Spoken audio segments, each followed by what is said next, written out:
In this world, there are two types of drivers on the highway: those who follow the rules and those who live to challenge them. John Mercer belongs to the latter. He's not just a thrill seeker, he's a speed junkie and a master car insurance cheat. He has a simple trick: go as fast as you can, overtake another vehicle, and then let a little friction happen. Not hard enough to kill him, but just enough to make an insurance claim. This way, he always gets a new car, faster, more powerful, more dangerous. This is not just a game.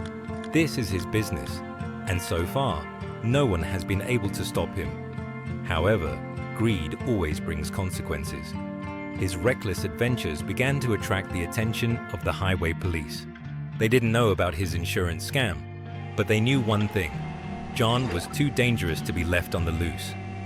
That night, on the highway stretching into the town of Sunney Coast, police patrols began to hunt him down. Sirens wailed, red and blue lights flashed in his rearview mirror. But John was used to this. He weaved through traffic, overtaking in tight gaps, dodging obstacles like a deadly dance on hot asphalt. The police? They're just in the background, he thought as he pressed the accelerator deeper. Sunney Coast was no ordinary town. When John arrived, he felt something strange. The twilight sky was too red, as if on fire. The air was heavy and the sound of vehicles echoed eerily. As he drove across a long bridge, something unexpected happened. One of his insurance papers caught fire on the dashboard. Without warning, blue flames ignited from the paper and emitted a flash that surged into his car's engine. Instantly, John felt an absurd surge of power. His car was faster than ever, lighter, stronger. He slammed into the truck in front of him, not to avoid it, but to test his power. And what happened shocked him. The car was not damaged at all. John began to push his limits. He caused crash after crash, creating chaos on the highway, then disappeared into the shadows of the night. The police couldn't stop him. Even the helicopter sent to chase him lost track of him. The officers panicked. They called for backup, mobilizing more units. But John was unstoppable. He was no longer just a man.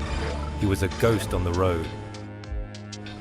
But the police weren't done with him yet. John could still move the car, despite the shards of glass scattered inside the cabin. He pressed the gas pedal, trying to escape once again. But this time, a helicopter was waiting for him. A missile was fired. John's agility made it difficult for the helicopter to land a direct hit on his car's engine. Instead, the missile struck the rear tire. The rear tire exploded, causing the car to shake violently. His speed dropped dramatically. Now, his distance from the police was zero. John tried to catch his breath. He looked in the rearview mirror. Dozens of police cars surrounded him, guns pointed at him. There was no way out. John was detained by the Sunney Coast police and held responsible for the damage he had caused. But with his cunning, he managed to manipulate the situation to his advantage. On his long drive across Sunney Coast, John noticed something strange in the middle of the road. A giant diamond floating, glowing with blue sparks. It gave off an aura of dark power. When he crashed into it, the diamond shattered into fragments and fused with his engine. The effect was even more powerful than the blue flames. His car wasn't just fast, it was now like a bullet fired from a gun. Every time he pressed the gas, the road behind him trembled as if about to collapse.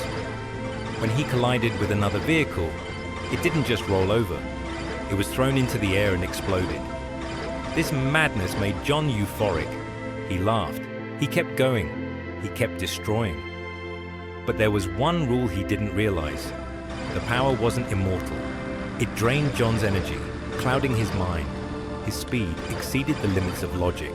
And before he knew it, the crash happened. His car was thrown into the air, spinning multiple times before slamming into the ground with devastating force. The world became a blur. The sound of sirens faded. His consciousness almost completely disappeared. A creature approached him, something non-human, with glowing blue eyes staring at him with rage. For the first time in his life, John was afraid.